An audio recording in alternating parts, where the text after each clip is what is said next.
Hey y'all, Michelle Raza here with Finding Yourself SATX Life Coaching, helping you find your best self since 2017.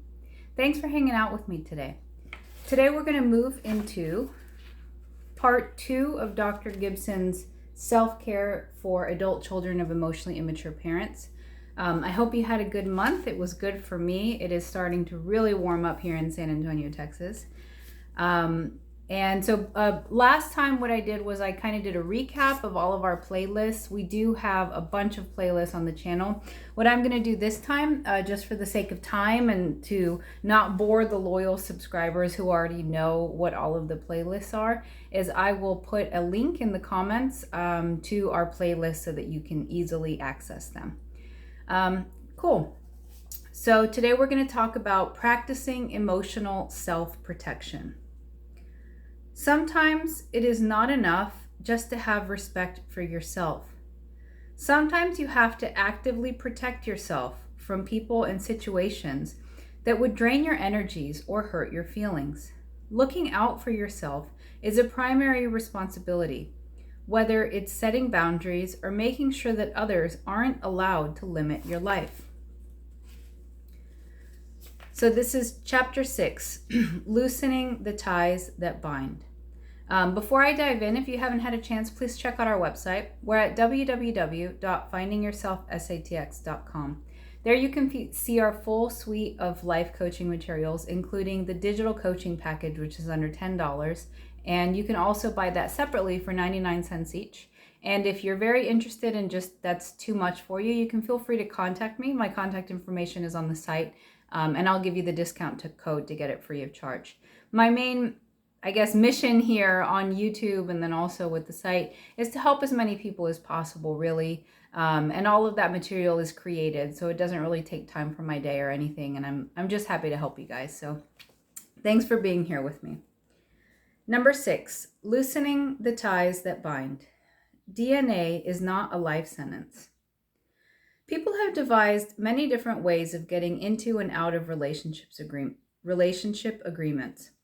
We get into a marriage with a marriage license and out of it with a divorce decree. We start business partnerships with contracts and end debts with payoff certificates.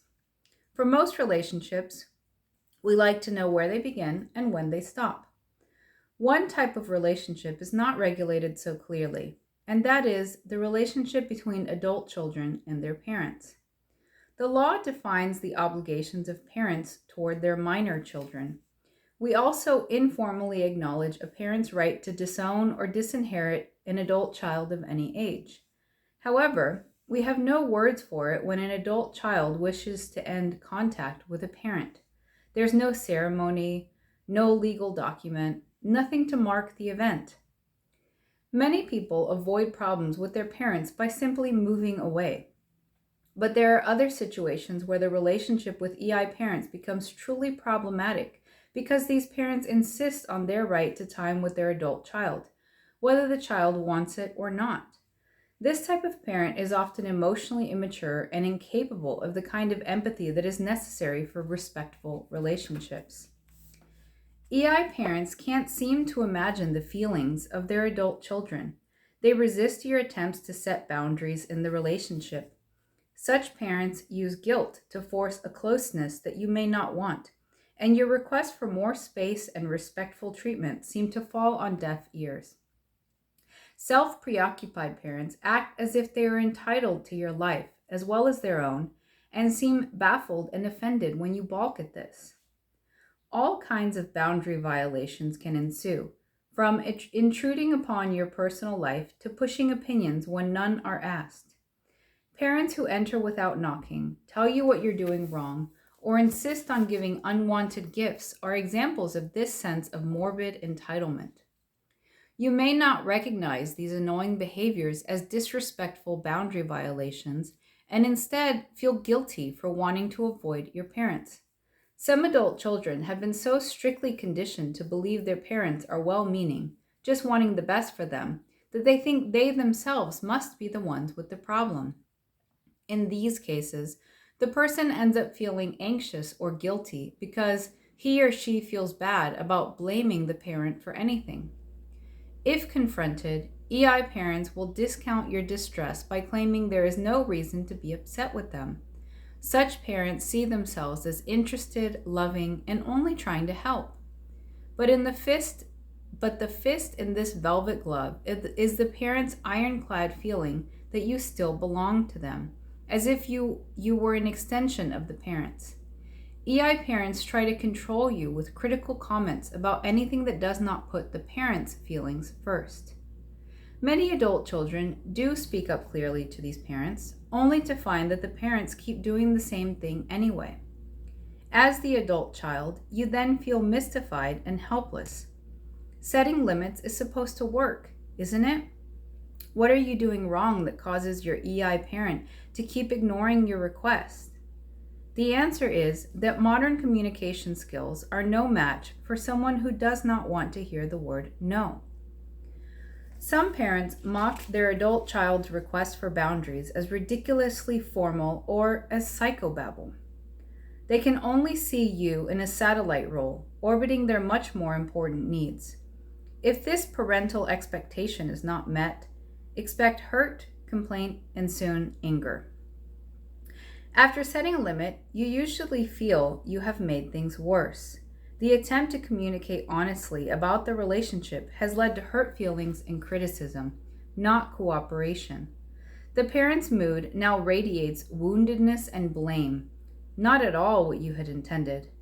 You feel punished for protecting yourself and selfish for causing the parents distress. Sometimes, with an especially stubborn parent, you have no choice but to withdraw from the relationship. You may have to set limits with the parent, up to and including no contact. The parent can be welcome to approach and reconcile, but the requested boundaries need to be observed for the relationship to go forward. If an EI parent cannot respect this, you may need to break off contact again. Sometimes people will feel guilty that they are not honoring their father or mother without thinking about what this really means. If you read that biblical commandment carefully, it does not say that you must love your father and mother, nor does it say you have to hang out with them. It certainly does not say that you should never respectfully say no to them. It just means that you should treat them with the respect that an older person deserves. It also suggests that we could honor them by making something good of ourselves. It is interesting that the people who feel most guilty about this issue are usually the ones who have been paragons of forbearance with their misbehaving parents. DNA is not a life sentence. Your parents' biological gift of life may have brought you here, but you do not belong to your parents for the rest of your life. We all get to grow up and leave home. If your parents are not willing to play nice, you don't have to spend time with them. You can always honor them from a distance. So depending on where you are in your life, your relationship with your parents, assuming if you're watching this, you have at least one EIP in your life, whether it be your parent or another person. One important thing so what she's talking about in this chapter is essentially starting to talk about setting boundaries. That's the next chapter. The next chapter is the purpose of boundaries. So this is loosening the ties that bind, and then she's talking overall, we're talking about emotional self-protection. The very first thing that you want to focus on is feeling or trying to understand how you feel after the interactions. So oftentimes a trusted friend or a romantic partner can potentially help you with that because they can see you much more clearly than you see yourself.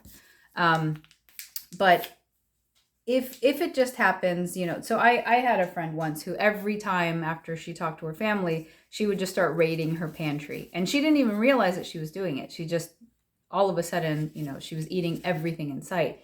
And it was due to the emotional distress caused with dealing with her family. But even she couldn't recognize that. And human beings are very complex creatures. So the very, very first, one of the very first chapters in this book, she talks a lot about gauging your energy levels. And so the best way to do this would be for example, let's say you go out with your friends and you go to a concert and you have a lot of fun and then you come home and you're drained.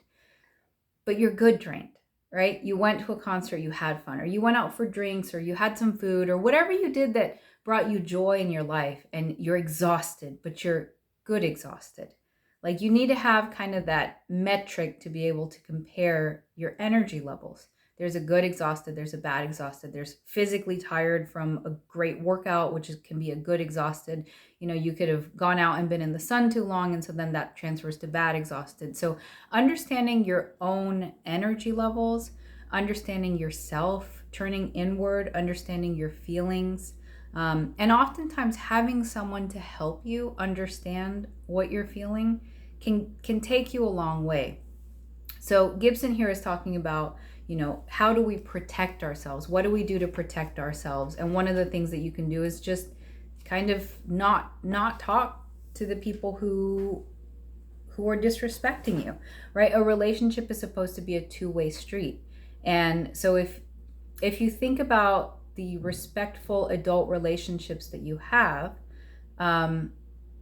then your family relationships, like how do your family relationships compare to the interactions that you have with other respectful adults? And how are your energy levels in comparison when you're talking to other adults and going out and having a respectful relationship, a work relationship, a friendship, whatever it is? What is the difference between that and what happens with your family? And why is it that you feel drained after seeing your family? And what can you do differently? And so, and a lot of times, like, just think of it as, for example, in dating, right? You go out, a first date, it's awkward, you have a bad time, and then you never talk to them again. Like, you can't really do that to your family, right? She talks about how maybe you tried to talk to them about how you were feeling and you were met with scorn. So cutting ties with someone, or quote unquote ghosting your family, would be the last thing that you would do. But if there is no reciprocity, you treat them with respect, but they do not treat you with respect. Only you can decide when it's time. Only you can decide when, the best action for you is to cut off your relationship. The other thing that she talks about in her other books is just limiting the relationship. So having a set start and end time to the interaction, gauging yourself, like how long can you deal with this situation, and making sure that whatever event, right? So if it's a dinner, that it's going to be no more than 2 hours. If it's, going to an event, like being able to time it and understand how long will it take before I get exhausted of their presence. Or maybe having a line, a boundary that you've set for yourself and said, if they start badgering me about this thing, then I will make an excuse and I will go do something else because I don't want to be here anymore. And so a lot of that is pre-planning, forethought, making a plan for how, what are the different scenarios that you could be faced with, and then executing on that, right? So, this is step one. I feel like a lot of this stuff, when it's written in a book, it's super easy. You're seeing it written in black and white. You're not being triggered at the moment that you're reading this stuff. And so it's very easy to practice the scenarios in your head. And then in real life, you can come across a scenario and it's not so easy. It's very difficult. So be gentle with yourself. Recognize that where you are now in your journey, if you're an adult, right, you've been dealing with these people your entire life, and you basically it took you a very long time to be a beat down version of yourself. And so for you to come out of this and become the best version of yourself that you can be, it's going to take some time too. And the first step is really just understanding, like, what is it that sets you off, right? What is it that makes your energy levels feel low? Understanding your triggers are very important. What did they say this time? So I went out to dinner with them last time and everything was fine. I was tired, but I wasn't necessarily negatively drained tired. I was just tired. Maybe I'm an introvert and I get tired being around people, right?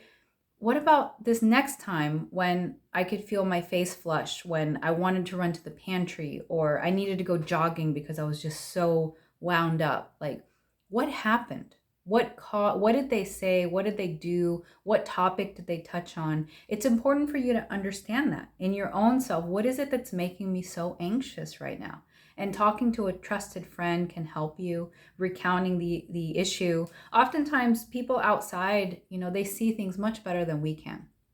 So thanks for hanging out with me today. I will, like I said, mention, I will post the playlist at the bottom of this video so that you can see all of the different content that we have on this channel.